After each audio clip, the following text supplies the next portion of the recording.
Well, as you may know, rapper 50 Cent has been teasing a documentary about his purported rival, Sean Diddy Combs, for more than a year. But now the 4-part docuseries has finally premiered on Netflix. The series explores Combs' life, from his upbringing, the creation of Bad Boy Entertainment, to all of the allegations of assault and sexual abuse since the 1990s. And it also investigates his alleged connection to the deaths of iconic rappers Biggie Smalls and Tupac Shakur. Silence does not normally have no cause to break. It reaches, grips, takes pressure till at some point somebody will find it even riskier not to talk than to speak. It is at this point that people listen. Not that it is certain to be true, but that it is an indicator of motion. And just now the motion is what is being implied. Counts of transportation to engage in prostitution during his very high-profile federal trial earlier this year. A jury acquitted him of the top charges in the indictment, conspiracy to engage in racketeering, as well as 2 counts of sex trafficking. Now, the allegations against Combs, they have dominated the headlines since November of 2023. That's when his ex, Cassandra Ventura Fine, filed a multi-million-dollar lawsuit against the music mogul, claiming he abused her during their 10-year relationship. And since then, he's not only faced this criminal trial, but also dozens of civil lawsuits that were filed on behalf of alleged victims. And many of the lawsuits include claims of sexual misconduct and rape and more. But to be clear, Combs and his legal team, they have adamantly denied any and all accusations of wrongdoing. Since Combs' arrest at the Park Hyatt Hotel in Manhattan in September of 2024, there have been several documentaries that have been released about the rapper's rise to the top of the music industry. There have been shows about his trial, but one of the most anticipated retrospectives is from a reportedly years-long rival of Combs, rapper Curtis Jackson, better known as 50 Cent. He is the executive producer of this project, initially teasing it with the title Diddy Do It, but the series was retitled Sean Combs: The Reckoning. It was released on Netflix on December 2nd, and it has skyrocketed to the top of the charts. In fact, 50 Cent posted on his Instagram on Wednesday, #1 on Netflix. You know, if you really like this docuseries, I'll make more, LOL.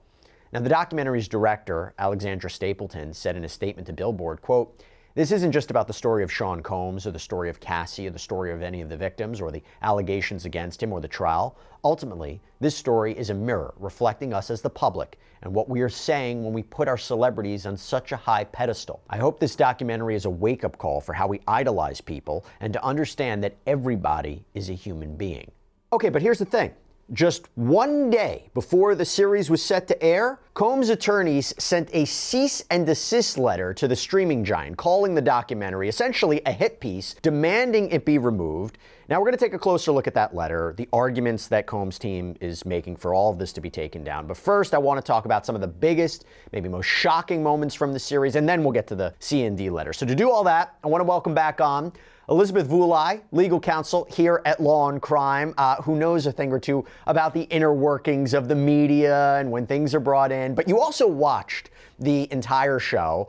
Elizabeth, it's good to see you. Thanks for taking the time. Now, you watched all of it. What was your main takeaway from the series? As somebody who actively followed the Diddy criminal case, has been here on Sidebar talking about the case, talking about his civil cases that he's facing, what was your main takeaway? Yeah, there were a couple of takeaways. I think it was a really sort of original documentary, well put together. There were 4 episodes, usually most of them around an hour long, so it's very thorough. I think the 2 key takeaways were, one, everybody's talking about access to this footage and where it came from. One of the things that I think Diddy had done was he had said he'd hired a videographer. He's someone who films himself, as we've come to know, for most of his career and life. So he had hired this videographer to kind of follow him through this process. I'm not sure if the thinking was, he thought that he might evade the charges and come out with his own documentary afterwards. But just the access of footage that we get, we hear him speaking to his legal team. It's very rare you get an insight into that because, again, that's usually covered under attorney-client privilege. So speaking to his legal team, kind of his own thoughts about what was going on, because also remember, at this point, we really hadn't heard Diddy talk much about this. He had issued an apology over that video of him and Cassandra Ventura in that hotel hallway months before, but he hadn't really given any interviews to the media. He hadn't spoken about it, probably on advice of his attorneys.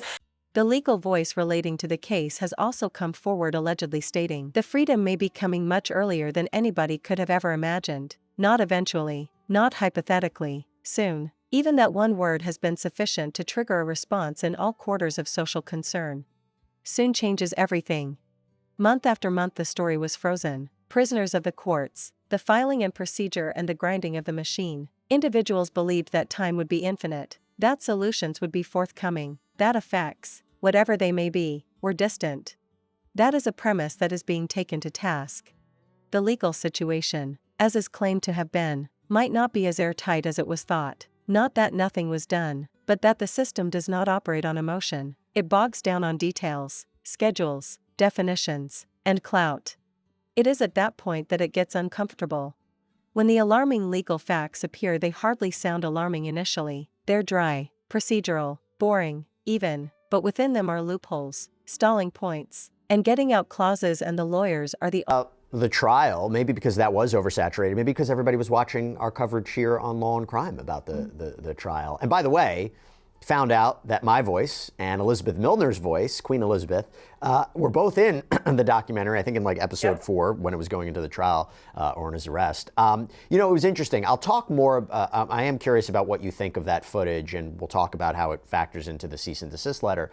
First of all, no attorney-client privilege, because if he is actively, deliberately, knowingly recording that, the privilege, anything that he says to his attorney, that's waived, right? Correct. So that was one of the first thoughts I had is he's speaking to Mark Agnifilo, who's the lead attorney on his legal team. They're talking about, overall case strategy, the indictment that they expect to come down. My first thought was, we've never seen this before. This must be privileged. But again, you forget there's a videographer in the room. So when you think about attorney-client communications, yes, that's usually covered under privilege. But if you have a third party that you're inviting into those communications, that's not necessary, unless the person is an interpreter or maybe an accountant. If you have a videographer that's there not for legal reasons, you can make that argument that, the privilege is waived. And by the way, that conversation, the actual context of it, it's something that we always were thinking was going on behind the scenes. There was a sense of frustration about how the media and social media was portraying Diddy and the narrative, and he was like, we're losing. And he was getting a bit combative with Mark Agnifilo about what was going on. And he's like, look, I did everything. You said I'm basically an ideal client, a star client. I did everything you want. I came to New York. And he was just waiting to see if he would be arrested and indicted. And that was like a bit of tension there, which it's a rare behind the scenes glimpse of what those conversations and what those moments are between an accused and their defense attorney before the hammer drops.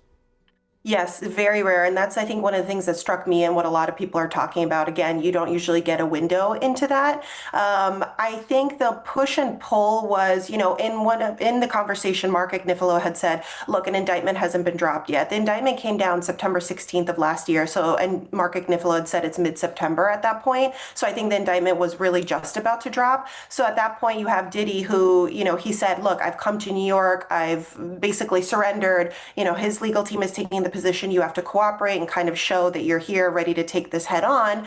But then Diddy's sort of saying, we need to get someone out there on the comms front, as somebody who's, in his words, has dealt with the dirty side of media and propaganda. So I think what Diddy was trying to say was, there's nothing to be done legally on the criminal front because no indictment had been dropped yet. But in the court of public opinion, it seemed like he wanted to take a more aggressive approach to put a certain message out there. And his attorney seemed to kind of think the opposite. And just to be clear, so the documentary begins with this shot of Combs in his hotel room in New York. This is, I believe, just 6 days before his arrest last year. Turns out Combs had hired this videographer to film him while he's in New York. The documentary's producers got their hands on this footage, and he's talking on speakerphone with Mark Agnifilo, this high-powered attorney, who is, by the way, just one of several lawyers he would have on his multi-person legal team, and says that more needs to be done to help his public image, that it appeared to him like they were losing. And remember, again, this is before he was officially indicted and arrested. Now, apparently he knew it was coming. He'd been under investigation for months at this point. In a statement to NBC News, Combs' publicist, Judah Engelmeyer, said, quote, "The footage was created for an entirely different purpose under an arrangement that was never completed, and no rights were ever transferred to Netflix. A payment dispute between outside parties does not create permission for Netflix to use unlicensed private material. None of this footage came..." Only ones that make life or death over them. And supposedly, that information is more important than the popular opinion will ever be. The fact that the freedom is in sight does not imply freedom. It doesn't mean vindication. It doesn't mean innocence. It means strategy. Legal strategy does not mind the appearance of things. It is concerned about the way things are written. People tend to think that justice is what the truth is. It is actually about what is provable, what is subject to challenge, and that which is negotiable. Outrage is therein that distance between belief and reality. And that gap just widened. The defense side is allegedly based on timing, jurisdiction, and limits on evidentiary, not dramatic revelations, not last-minute confessions, paperwork, motions, causes of law that are not trended through social media. This is why such developments are shocking. They remind the people of the fact that the legal system is not created to please the crowd, it is patterned to abide by guidelines, even when it seems that these guidelines are cold. The silence from Mr. Combs or his team and its inclusion raises serious questions about how it was obtained and why Netflix chose to use it. Now, Elizabeth, we're going to talk more about what Combs' legal team has to say in this cease and desist letter, but what's your reaction to that? Yeah, it's hard to say because there's still such a big question mark in the air because, Curtis Jackson, aka 50 Cent, is one of the executive producers on this series. Him, the director, Netflix in general, is not saying where they got this footage, only that it was obtained legally.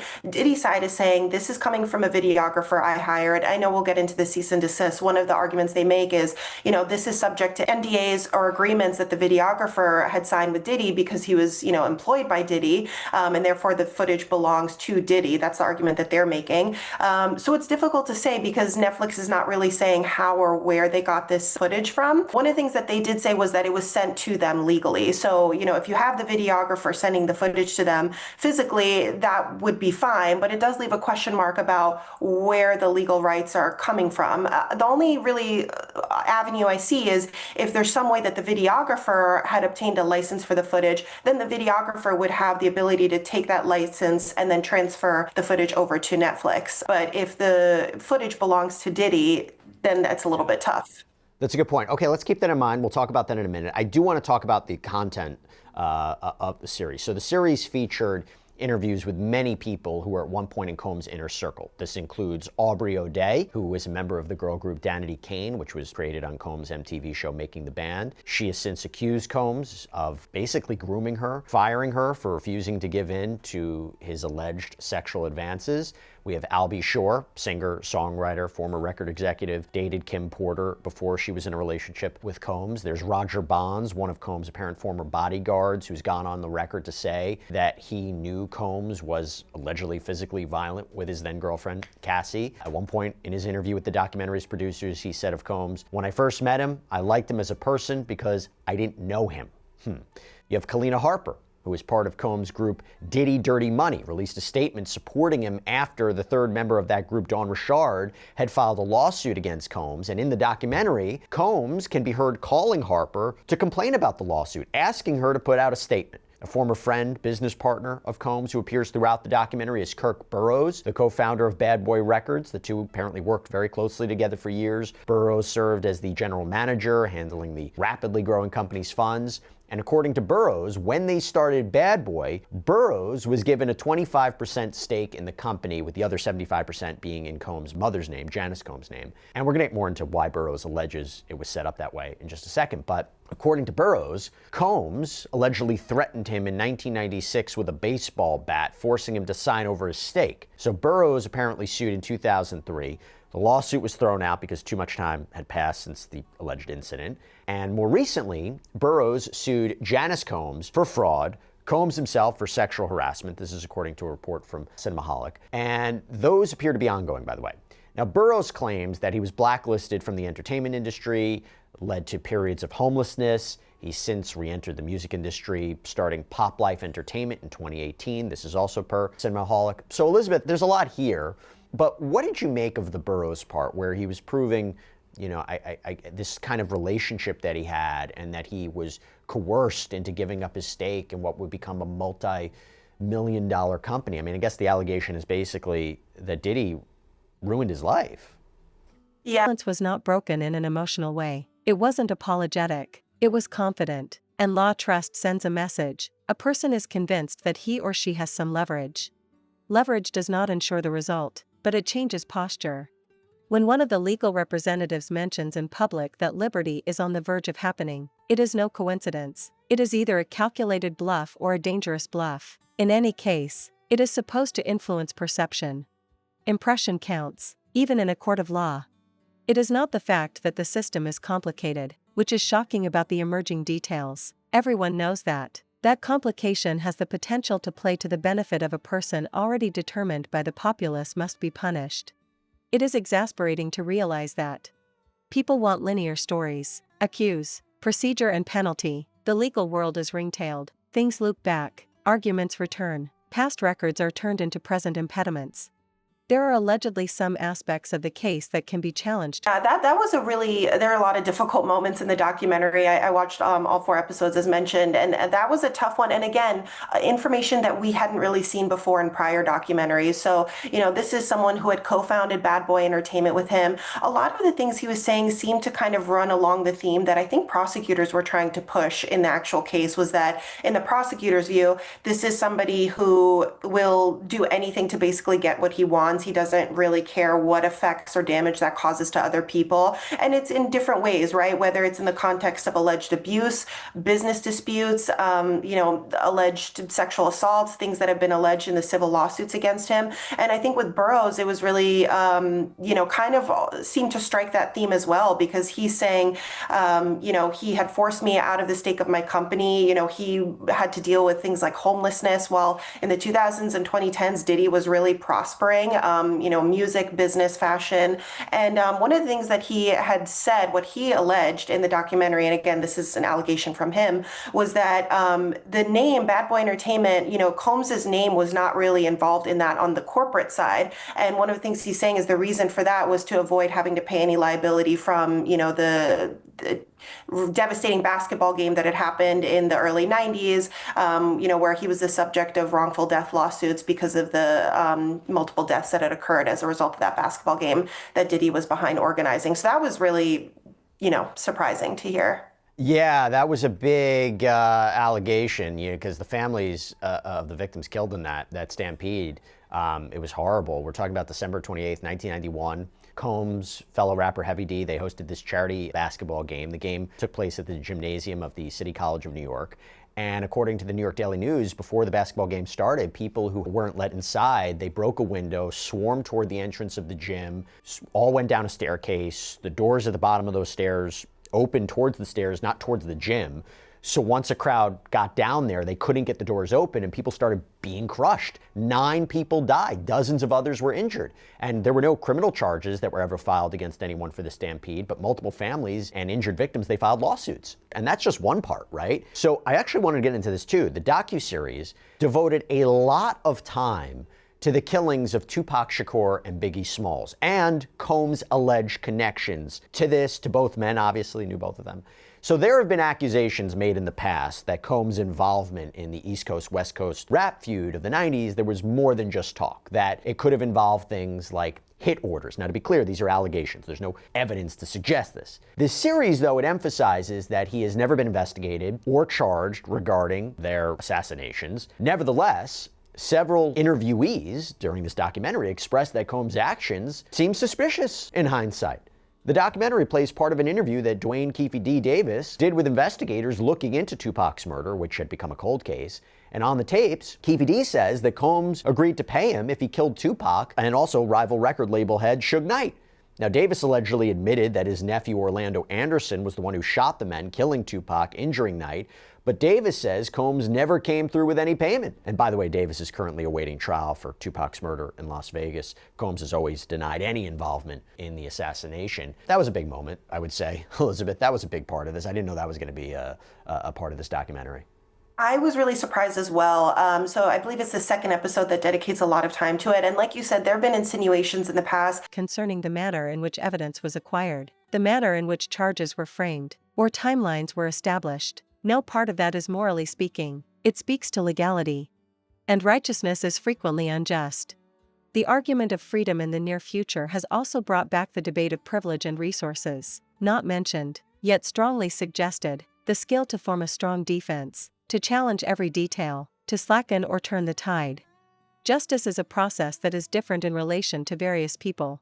That's not an accusation. It is something that people observe whenever high-profile cases are handled in such a way. The legal voice speaking silence exists not to address the masses because it has to. It's strategy, Words are chosen carefully. Soon isn't a promise, it's pressure. Pressure on prosecutors, pressure on narratives, coercion of whoever thought that the case had been resolved. Sensational legal facts do not have to alter the facts to alter the verdict. All they have to do is switch the direction. And that is what makes people uneasy. The psychological of approval, because again, where there's smoke, there's fire. Tony Busby, his law firm is bringing this. He has been in the civil world a very, very prominent name. For those who don't know him, and you work in criminal defense, what do you know about Tony Busby? Knowing that it's his law firm bringing this, what does that tell you?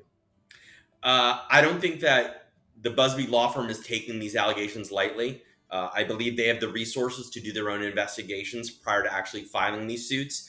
So this isn't some, sole practitioner who's trying to jump on the cottage industry that's been created around suing Sean Combs. I think that they have the ability to investigate this. They have the ability to decide whether or not they want to take on these cases. And I think that does lend some credibility, albeit, not a ton, but I think it does lend some credibility to the facts and circumstances surrounding it.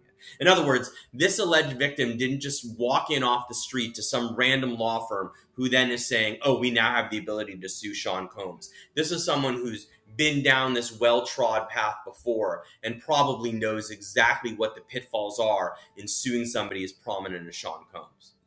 This lawsuit came down at the time we're recording this, came down last night. So that was a couple hours after the government finished their closing arguments against Sean Combs. And as we're recording this right now, Sean Combs, his defense team is giving his closing argument. What do you make about the timing of this?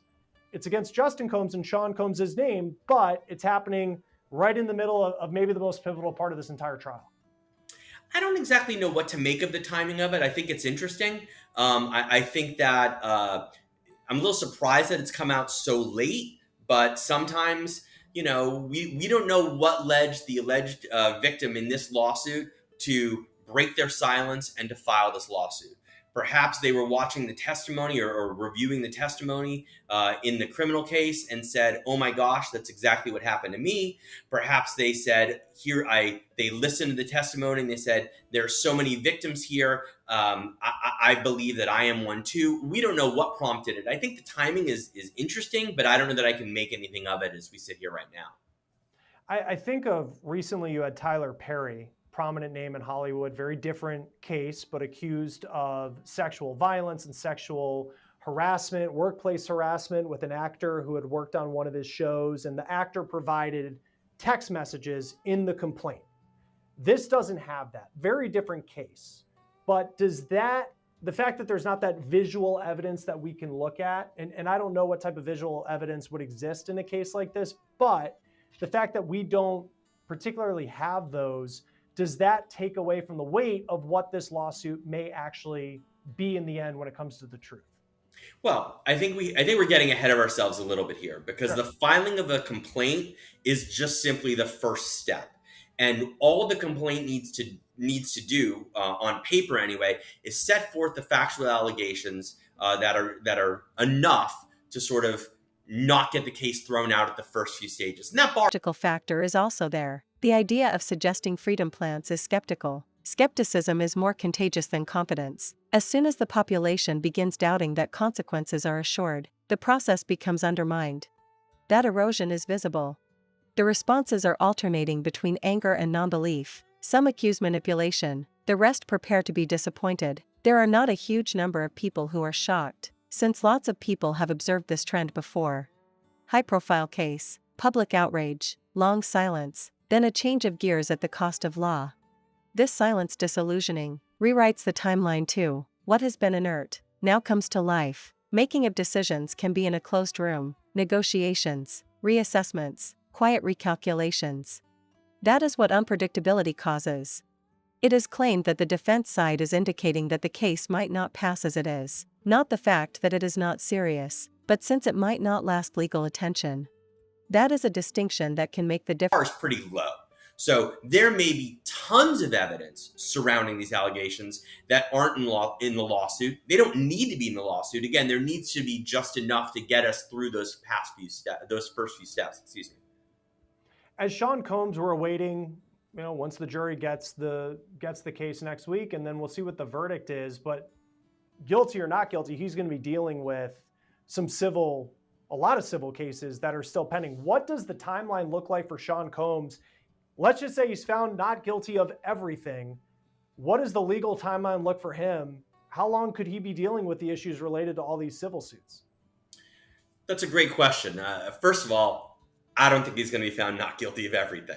So that's a separate issue entirely. Yeah. Having said that, again, different jurisdictions have different statutes of limitations for sex assault victims to bring lawsuits within which, or timelines within which they can bring the lawsuits. And so again, depending on where allegations come from, those statutes of limitations can be very long. It also matters on how old the alleged victim was at the time that the incident took place. For example, there have been a number of states which have extended statutes of limitations for minors who were sexually assaulted. Those statutes of limitations are much longer than for adults who've been sexually assaulted. So it really does depend. And I know that's not quite answering the question, but I suppose the easiest answer is it could go on for quite some time.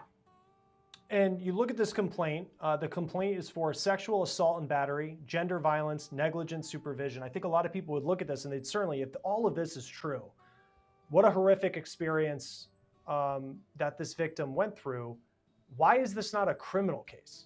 That's a great question. And I suppose that this victim could have brought this to the county attorney's office or whatever local prosecutorial body there are. We don't know the answer to that. Perhaps quite frankly, we simply don't know the answer to that. But it's also important to remember this, that Sean Combs is named in this lawsuit. I have reviewed this lawsuit. The connection to Sean Combs is pretty thin from a legal standpoint. It just is. So we don't know why this wasn't brought forth criminally.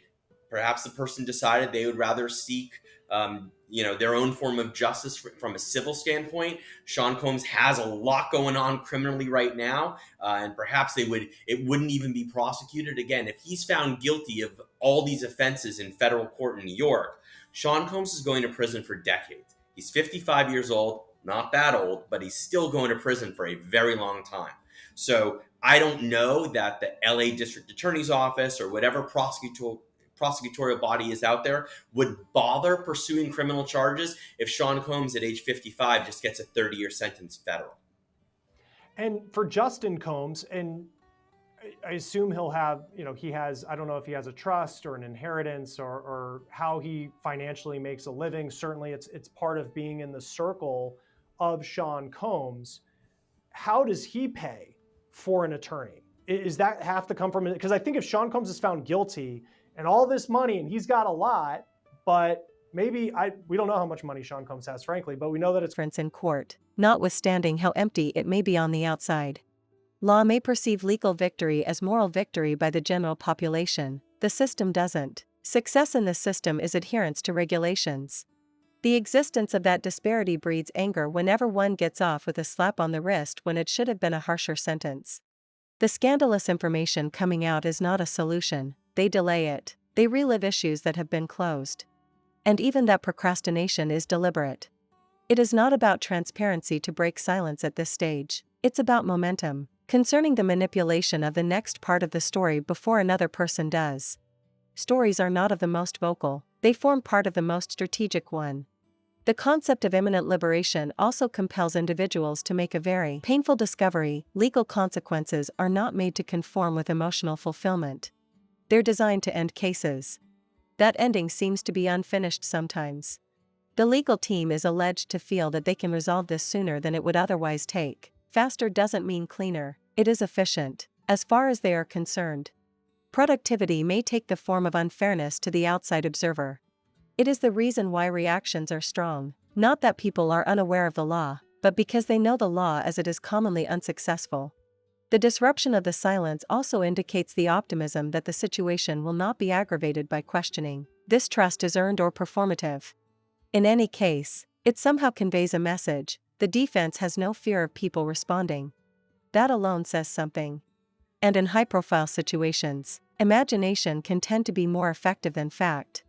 The law had no voice to soothe anyone, it spoke to shift the ground. And the ground is shifting.